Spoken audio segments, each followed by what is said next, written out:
Tengku Umar dan Cut Nyak-dien dari Aceh Darussalam. Kita masih berada di bumi Aceh yang agung, yang melahirkan banyak kesatria dan pahlawan besar, termasuk yang datang dari zaman berbeda. Kalau kemarin kita sudah membahas tentang Sultan Iskandar Muda, kali ini kita akan membahas Sejoli, suami istri pejuang yang luar biasa inspiratif, berasal dari zaman Perang Aceh. Perang Aceh ini dimulai pada tahun 1873 setelah Traktat London tercapai dan kemudian diperbarui dengan Traktat Sumatera. Traktat kedua ini menjadikan Inggris dan Belanda merasa bebas untuk mengatur wilayah jajahan-jajahan di Asia Tenggara. Semula dalam Traktat London, kedaulatan Aceh masih diakui, tetapi dengan sebuah manuver politik dari Belanda pada Inggris pada saat itu, menjadikan Belanda merasa memiliki hak untuk menyerang Aceh tanpa diganggu oleh Inggris. Pada tahun 1873, armada perang Belanda mendarat di pantai Cermin, Banda Aceh, dipimpin oleh seorang panglima tinggi militer bernama Jenderal John Harman Dolphcorn.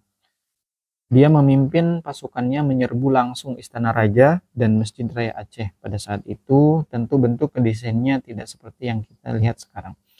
Penyerbuan itu hampir berhasil menguasai Kutaraja atau ibu kota Kesultanan Aceh Darussalam. Akan tetapi, Sultan Mahmud Syah bersama panglimanya yang luar biasa, Panglima Polem, memimpin para ulu balang melakukan perlawanan yang sangat gigih, bahkan menjadikan Jenderal Kohlor tewas tertembak di depan Masjid Raya. Perang Aceh gelombang pertama di tahun 1873 dimenangkan oleh Kesultanan Aceh, dan Belanda terpaksa menarik mundur pasukannya kembali ke Batavia. Pada saat terjadi Perang Aceh ini, dua pahlawan kita masih muda belia.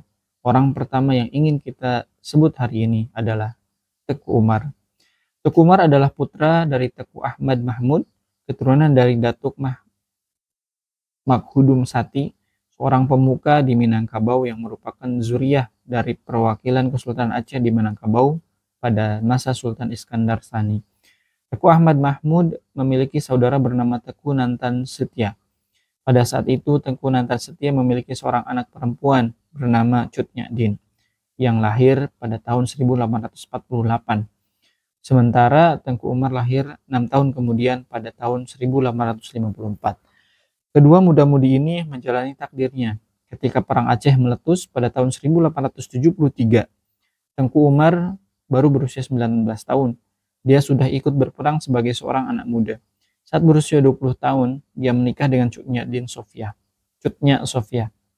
Diakui pernikahannya pada tahun berikutnya dengan Cut Nyak Meligio, seorang putri dari Ulu Balang di wilayah Aceh. Pernikahan ini meningkatkan kedudukannya dalam ketentaraan Kesultanan Aceh. Tengku Umar memimpin perang sebagaimana juga pada waktu itu pamannya, Tengku Nantan Setia. Adapun putri Tengku Nantan Setia, Cut Nyak-dien, telah menikah dengan seorang panglima bernama Tengku Ibrahim Lamnga. Mereka tinggal di Mukim 6 Lampisan. Ketika perang sampai ke Lampisan, mereka terpaksa mengungsi. Tengku Ibrahim Lamnga terus berperang dan akhirnya gugur dalam perang melawan Belanda sekitar tahun 1880. Belanda telah mengirimkan gelombang demi gelombang pasukan untuk menaklukkan Aceh. Di antaranya dipimpin oleh Jenderal Jan van Swieten yang kemudian lebih sukses daripada Jenderal Kohlor, meskipun baru bisa menguasai Kutaraja dan tidak mampu untuk mengontrol wilayah-wilayah di luar Kutaraja Banda Aceh. Tengku Ibrahim Lamnga yang gugur meninggalkan istrinya Cut Nyak-dien sebagai janda.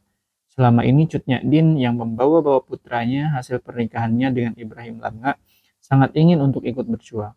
Akan tetapi suaminya mencegah. Demikian pula ayahnya Tengku Nantan Setia. Ketika dua orang lelaki yang dicintainya ini gugur, Cut Nyak-dien merasa bahwa sekarang dia tidak memiliki penghalang dalam mewujudkan tekadnya.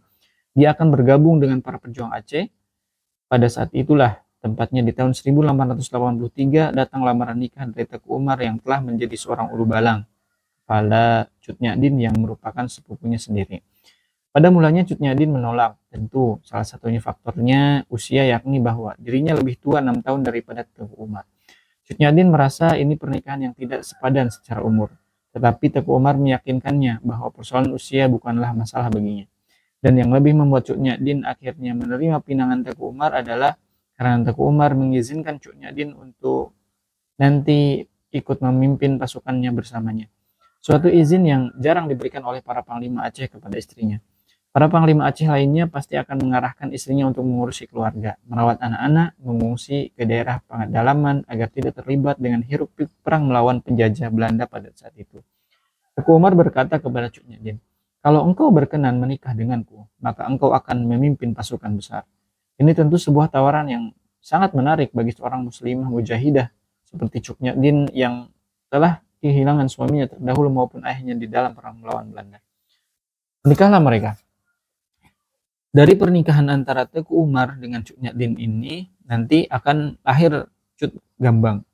Cut Gambang ini bahkan setelah ibundanya ditangkap Belanda di Betongla Sagil Kela meneruskan perlawanan, berperang di hutan-hutan Aceh sampai akhir tahun 1904. Pernikahan Teku Umar dan Cut Nyadin menjadikan kabar gembira bagi para mujahidin pada saat itu. Keduanya dikenal dengan sangat hebat dalam memimpin peperangan. Teku Umar adalah seorang ahli strategi dan taktik perang yang mumpuni, bahkan kadang-kadang dengan metode perjuangan yang sangat unik, out of the box, bagi pejuang Aceh pada masa itu. Dia tidak takut menanggung segala resiko atas taktik-taktik yang dia jalankan. Misalnya pada tahun 1883, tiba-tiba saja dia menyerahkan diri kepada Gubernur Kutaraja Paul Van Thier. Ini menjadikan hati gubernur sangat bangga. Seorang panglima Aceh yang hebat telah menyerah di tangannya. Dia tidak tahu bahwa itu bagian dari strategi Teku Umar untuk mendapatkan persenjataan, logistik perang, dan lainnya yang diperlukan oleh para panglima dan ulu balang pasukan mujahidin Aceh. Taktik ini tidak mudah, selain harus tampak meyakinkan diri di depan Belanda sebagai pembelot Aceh dan kini pro Belanda. Teku Umar pun juga harus meyakinkan pasukan Aceh bahwa dia hanya berpura-pura membelot, bukan membelot sebenarnya.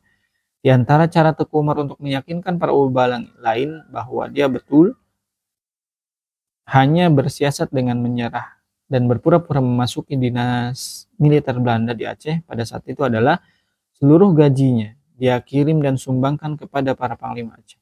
Dia pun sering menyelundupkan senjata-senjata kepada para panglima perang Aceh, sementara dia mengatur strategi upaya operasi-operasi penumpasan atas nama Belanda yang dilakukannya kepada para panglima perang Aceh yang hanya bersifat pura-pura. Tetapi kepada para panglima perang Aceh yang memeras rakyat, yang sering merampok, yang menggunakan perlawanan kepada Belanda sebagai alasan untuk menindas rakyat. Teku Umar melakukan perang yang sebetul-betulnya sehingga jasanya di mata pemerintah Belanda makin terkenal. Di antara pasukan panglima perang Aceh yang dihancurkan oleh Teku Umar adalah Teku Mad Amin, yang memang terkenal sebagai seorang penjara dan pemeras rakyat di tengah perjuangan melawan Belanda pada saat itu. Reputasi Teku Umar di dalam militer Belanda yang makin meningkat membuat dia mengajukan promosi dan peningkatan kekuatan, termasuk dia meminta tambahan 17 orang panglima buahan dan penambahan 120 tentara untuk bergabung dalam kesatuannya. Kemudian Teku Umar terlibat dalam sebuah kasus yang disebut sebagai kasus kapal Nikerot. Kapal Nikerot milik Inggris ini terdampar di pantai Tenom sehingga ditawan oleh Raja Tenom di Aceh Barat. Penguasa lokal yang masih merupakan bawahan dari Kesultanan Aceh diajukanlah tuntutan $10.000 untuk pembebasannya. Inggris meminta Belanda untuk segera mengatasinya, yaitu membebaskan kapal Nikerot. Maka militer Belanda di Aceh menugaskan Teku Umar pada saat itu.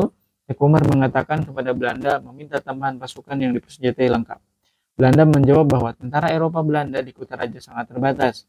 Teku Umar kemudian justru meminta agar yang menjadi anak buahnya adalah pasukan Aceh. Karena pasukan Aceh lebih berpengalaman berperang melawan orang Aceh lainnya, yaitu pasukan Raja Tenom yang terkenal kuat. Teku Umar bersiasat mengatur agar dia diberi tambahan personil pasukan Aceh yang banyak dari kalangan sendiri yang dia percaya.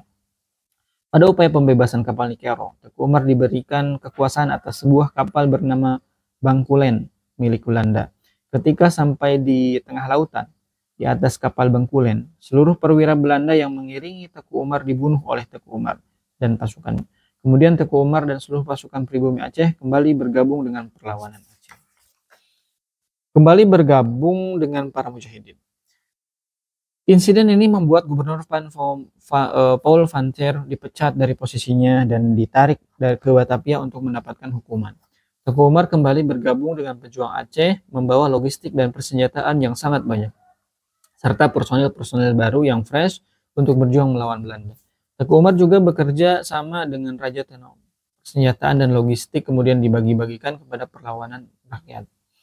Tengku Umar bahkan berhasil merebut kembali daerah Enam Mukim, sehingga beliau, Cut Nyak dan keluarga dapat kembali ke Enam Mukim di Lampisang, Aceh Besar, yang kemudian dijadikan sebagai markas besar perjuangan rakyat Aceh. Pada tanggal 15 Juni 1886, 2 tahun setelah insiden Nikero, terjadilah insiden berikutnya, yaitu insiden Hockhampton. Seorang pelaut Denmark bernama Kapten Hansen bermaksud membawa senjata-senjata untuk ditukar dengan lada-lada milik Tengku Umar. Sebenarnya dia memiliki misi khusus untuk menjebak Tengku Umar. Pada saat itu tentu senjata adalah barang yang sangat menarik bagi Tengku Umar. Hansen ini dilengkapi dengan serdadu-serdadu Belanda yang menyamar menjadi anak buahnya. Hansen memberi syarat saat bertemu dengan Tengku Umar sendiri yang harus melakukan transaksi dengannya di atas kapal Hockhampton. Tengku Umar sudah curiga bahwa ini merupakan jebakan. Maka Tengku Umar menempatkan anak buahnya untuk bersiaga di sekitar kapal. Kemudian beliau menitahkan salah seorang anak buahnya yang mirip dengannya untuk melakukan transaksi.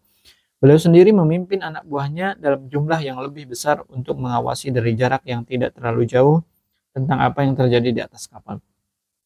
Dengan taktik dan manuver yang luar biasa, seluruh anak buah Hansen berhasil dibunuh. Kemudian Tengku Umar berhasil menguasai kapal Hockhampton dan merebut semua senjatanya yang menjadikannya pemenang dalam insiden tersebut. Hansen tewas terbunuh di atas kapal sementara istrinya dan seorang Belanda yang bernama John Fay menjadi tawanan yang nanti akan harus ditebus dengan harga yang sangat mahal.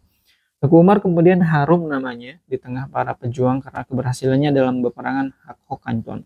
Itu sehingga kemudian membagi-bagi lagi senjata-senjata kepada para pejuang Aceh. Perang terus berlanjut sementara seorang ulama besar yang memimpin jihad rakyat Aceh, Tengku Cik Ditiro, gugur di dalam benteng Galong pada tahun 1891. Dengan cara keji, Belanda berhasil menyusupkan seorang untuk meracun makanan beliau. Tengku Cik Ditiro atau Muhammad Saman adalah ulama besar yang sangat didengar semua fatwa dan ceramahnya oleh rakyat Aceh pada saat itu. Sehingga gugurnya beliau adalah sebuah kehilangan yang sangat besar bagi jihad rakyat Aceh. Tengku Cik Ditiro yang terkenal sebagai orang yang sangat pemberani, memimpin perang selalu di depan, menerobos pasukan masuk tanpa takut gugur oleh kelicikan Belanda. Gugur pula Tengku Panglima Polem 8, Raja Kuala, yakni ayah dari Panglima Polem 9, Sri Muda Perkasa Muhammad Daud, pahlawan Aceh lainnya. Kendati pun telah membunuh orang-orang penting dalam perlawanan rakyat Aceh, Belanda merasa bahwa perang Aceh ini menelan biaya yang sangat besar. Terlebih dengan siasat Tengku Umar yang selalu berhasil mengambil alih senjata-senjata Belanda dengan cara yang sangat cerdik. Pada tahun 1893, Tengku Umar kembali memainkan siasatnya dengan menyerahkan diri kepada Gubernur Christoffel Dijkherhoff di Kota Raja bersama 13 panglima bawahannya. Lagi-lagi Gubernur Belanda menerima dengan bangga hati penyerahan Tengku Umar ini. Tak hanya itu, dia bahkan kemudian memberi gelar kepada Tengku Umar sebagai Tengku John, pahlawan dalam militer Belanda dan mendapatkan kedudukan tinggi. Meskipun sekarang Belanda tentu lebih waspada daripada sebelumnya. Ketika Tengku Umar berkali-kali berhasil mengelabui mereka, percayaan yang besar dari Gubernur membuat Tengku Umar berhasil dengan persenjataan lengkap. Beliau terus berhubungan secara rahasia dengan para panglima Aceh. Pada waktu itu saking meyakinkannya sandiwara Tengku Umar untuk bergabung dengan Belanda sampai membuat dia nyaris bercerai dengan istrinya Cut Nyak. Cut Nyak begitu keberatan tinggal di rumah lamanya di Lampisang, tetapi dalam pengawasan Belanda di tengah-tengah militer Belanda. Cut Nyak berulang kali menyampaikan protes kepada suaminya, mengapa dia dan keluarga harus berada di tengah-tengah Belanda, di tengah KP-KP orang-orang kafir seperti itu. Sesuai yang sangat dibenci oleh Cut Nyak. Sesuatu yang sangat tidak disukai oleh Cut Nyak, Tengku Umar selalu menyampaikan kepada istrinya agar senantiasa bersabar. Sampai akhirnya pada tanggal 30 Maret 1896, Tengku Umar kembali keluar dari dinas militer Belanda dengan membawa pasukannya disertai 800 pucuk senjata 25.000 butir peluru, 500 kg amunisi, dan sebanyak $18.000 uang tunai. Desersinya kembali Teku Umar dari militer Belanda menggemparkan Batavia, sehingga gubernur militer Belanda di Aceh, Dijkhoff, dipecat dan digantikan oleh seorang berpangkat jenderal bernama Jenderal Vetter. Dia datang membawa pasukan baru dari Jawa, terdiri dari pasukan militer Eropa maupun juga pasukan bantuan yang banyak berasal dari Ambon, Ternate, Kitu, Madura, dan Jawa. Jenderal Vetter mencoba mengultimatum dan membujuk Tengku Umar untuk menyerah, tetapi gagal total pada saat itu. Sehingga pasukan Tengku Umar berhasil berkoordinasi dengan para panglima yang lain, misalnya dengan Tengku Panglima Polem Muhammad Daud yang memimpin seluruh militer Kesultanan Aceh secara umum, sehingga Tengku Umar dijadikan sebagai wakil panglima militer tertinggi Kesultanan Aceh. Dalam sejarah Perang Aceh tahun 1896, 23 tahun setelah perang meletusnya pertama kalinya, untuk pertama kali dalam sejarahnya pasukan Aceh berada dalam satu komando, sebelumnya di bawah komando para ulu balang. Para imam dan para ulama perlawanan Aceh berjalan sendiri-sendiri di berbagai wilayah tanpa koordinasi yang bagus. Inisiatif Tengku Umar untuk menyatukan diri dengan Panglima Polem Muhammad Daud yang merupakan panglima tertinggi militer Kesultanan Aceh menjadi satu titik persatuan. Sementara di sisi Tengku Umar dan Cut Nyak Dien istrinya, dan ada pula Panglaut, seorang panglima yang sangat gigih dan sangat cerdas yang kemudian menjadi tangan kanan Tengku Umar. Pada Februari 1898, Tengku Umar bersama pasukannya bergabung dengan Panglima Polem dan militernya di Pidi. Kemudian pada 1 April, Tengku Panglima Polem, Tengku Umar, seluruh ulu balang beserta ulama-ulama besar berkumpul untuk bersumpah setia kepada Sultan Aceh Muhammad Daud Shah dalam perjuangan. Panglima Belanda dengan pangkat jenderal diganti-ganti selama masa itu.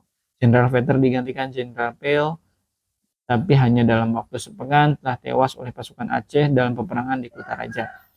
Jenderal Peel kemudian digantikan oleh Jenderal Jones atau Joe van Hertz. Sebelumnya ia telah merintis karir militernya di Aceh sebagai bawahan. Kemudian karirnya terus melejit, kelak dia akan menjadi Gubernur Jenderal Hindia Belanda karena jasa-jasanya yang luar biasa dalam Perang Aceh. Jenderal Van Hertz mengarahkan unit pasukan yang disebut sebagai Marsus. Pasukan Marsus ini terkenal atas kekejamannya yang luar biasa, terdiri dari perwira Eropa maupun juga pasukan terutama yang berasal dari Ambon dan wilayah timur. Marsus dikenal tanpa ampun dalam menghancurkan semua yang dilewatinya, membakar kampung-kampung, membunuh tidak hanya laki-lakinya tetapi juga perempuan dan anak-anak, membinasakan semuanya. Kekejaman dan kebrutalan pasukan Marsus yang digerakkan oleh Jenderal Van Hertz ini di satu sisi membuat takut rakyat, tetapi di sisi lain membuat rakyat juga makin benci kepada Belanda. Malam 11 Februari 1899, Tengku Umar dan pasukannya bergerak menuju Melabuh untuk merebut kembali kota itu. Disitulah terucap kalimat yang indah dari Tengku Umar. Bengoh singoh ditanyo jeb kupi di kuku di kede Melabuh atau ulon akan syahid. Artinya, besok pagi kita akan menangkan perang lalu minum kopi di kota Melabuh, atau kalau tidak saya akan mati syahid di jalan Allah hari ini. Ini sumpah Tengku Umar pada malam tersebut untuk menyerang dan menaklukkan, merebut kembali kota Melabuh. Tetapi di pinggiran pantai menjelang kota Melabuh, pasukan Marsus Jenderal Van Hertz rupanya telah menyiapkan penghadang yang luar biasa. Kalau dalam film yang disutradarai oleh Eros Jarot, sines kita yang luar biasa dengan judul film Cut Nyak Dien, kita tahu penghadangan itu dirancang secara khusus dan ada mata-mata yang berkhianat kepada Tengku Umar. Si mata-mata melaporkan posisi dari rute yang akan ditempuh Tengku Umar, sehingga pagi subuh itu telah disiapkan penembak jitu untuk menyasar hanya Tengku Umar. Dikatakan bahwa dengan peluru emas Tengku Umar akan dibunuh. Benarlah, Tengku Umar tertembak menjelang kota Melabuh. Rupanya Allah SWT memilih beliau kemuliaan dengan bukan sebagai pemenang yang berhasil merebut kembali kota Melabuh, tetapi menjadi seorang syahid yang gugur fi sabilillah dalam rencananya untuk minum kopi di kedai Melabuh, untuk merebut kembali Melabuh Aceh Barat dari tangan Belanda. Tengku Umar gugur dan kemudian diusung oleh pasukan-pasukannya kembali ke markas, menemui istri dan keluarganya. Ketika itu Cut Gambang menangis sedih karena kematian ayahandanya, tetapi Cut Nyak Dien dengan tegar berkata, seorang perempuan Aceh pantang menitikan air mata untuk seorang yang syahid fisabilillah. Karena orang yang syahid itu tidaklah mati. Orang syahid itu tetap hidup di sisi Allah, mendapatkan kemuliaan dan anugerah besar. Bagaimana engkau menangisi orang yang telah mendapatkan kemuliaan semacam itu? Tinggal kita, kata Cok Nyadin. Apakah kita akan berkhianat dengan meninggalkan perjuangan ini, atau akan kita lanjutkan perjuangan Teku Umar untuk memerdekakan Aceh? Kemerdekaan bangsa mengusir penjajah yang ada di Aceh ini. Inilah luar biasa keteguhan seorang istri yang mendampingi suaminya dalam jihad fisabilillah. Cut Nyadin terus mengordinasikan pasukannya dan bergerak secara gerilya pada saat itu, memasuki wilayah Aceh Tengah di Gayo, di wilayah yang berhutan-hutan dan bergunung-gunung, yang medannya sangat sulit ditembus dan dijangkau. Kita bisa melihat gambarannya, bahkan Cut Nyadin bisa dengan lincah menyamar menjadi ibu-ibu biasa, membawa bayi untuk menembus kota Melabuh untuk mendapatkan persenjataan dan logistik.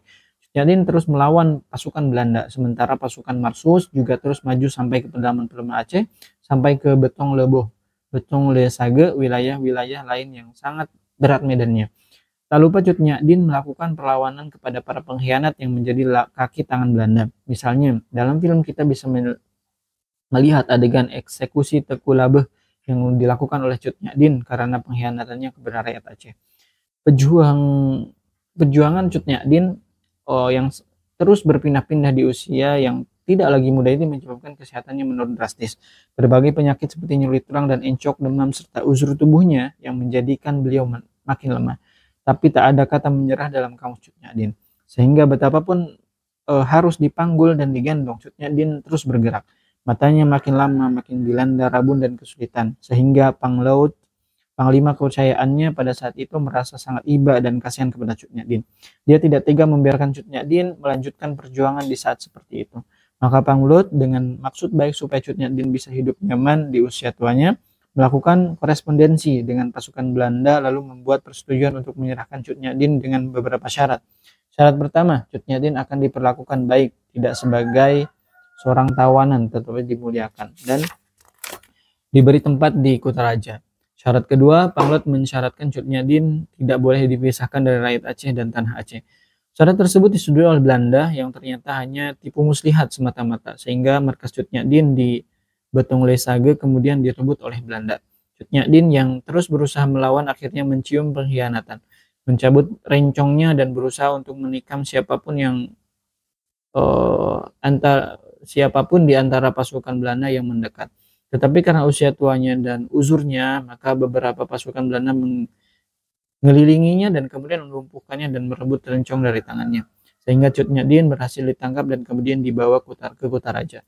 Belanda mengkhianati Panglut, tidak memenuhi janjinya kepada Panglut, sehingga Cut Nyadin kemudian diasingkan keluar Aceh, dibawa ke Jawa dan kemudian diasingkan tanpa nama, tidak diberikan nama itu kepada siapapun, termasuk kepada Bupati Sumedang ketika itu, Surya Atmaja, yang hanya mengadanya sebagai seorang perempuan tua dari Aceh. Tinggal di pengasingan di wilayah Sumedang, Cut Nyadin tekun mengaji dan beribadah sehingga kemudian masyarakat memanggilnya sebagai Ibu Perbu atau Ibu Suci. Bahkan ada yang memanggilnya sebagai Ibu Ratu. Pada usia itu Cut Nyadin mengalami kebutaan. Meski dengan bahasa yang berbeda, tak peduli dengan kondisinya, Cut Nyadin terus memberikan pengajaran Al-Quran dan agama kepada masyarakat yang ada di sekitarnya. Cut Nyadin wafat di tahun 1908, 9 tahun setelah suaminya gugur dalam jihad fisabilillah di Aceh. Makam Cut Nyadin baru teridentifikasi pada tahun 1959 setelah pemerintah Provinsi Aceh mengirimkan putusan untuk melacak keberadaan Cut Nyadin sesuai dengan arsip-arsip Belanda yang tertinggal di Aceh. Maka diketahuilah Cut Nyadin adalah sosok yang oleh masyarakat Sumedang dikenal sebagai Ibu Perbu, Ibu Suci, atau Ibu Ratu. Aceh memberi kita begitu banyak nama pahlawan dalam peperangan melawan Belanda yang luar biasa gigih dan tidak mudah dipatahkan. Nyaris 40 tahun lamanya mereka berjuang sejak Belanda pertama kali mendaratkan pasukan Kohler pada tahun 1873. Sampai kemudian Belanda baru bisa menyatakan Aceh dalam kontrol pada tahun 1910. Itu pun setelah Belanda mengarahkan unit pasukan Marsus brutalnya ke segenap penjuru Aceh, termasuk menaklukkan wilayah-wilayah Gayo luas yang pada saat itu terus melakukan perlawanan yang gigih. Pasukan Marsus tanpa berperi kemanusiaan menghancurkan desa-desa, membakar desa-desa, membunuh penduduknya yang pada terminologi hari ini bisa disebut sebagai genosida yang luar biasa buruknya.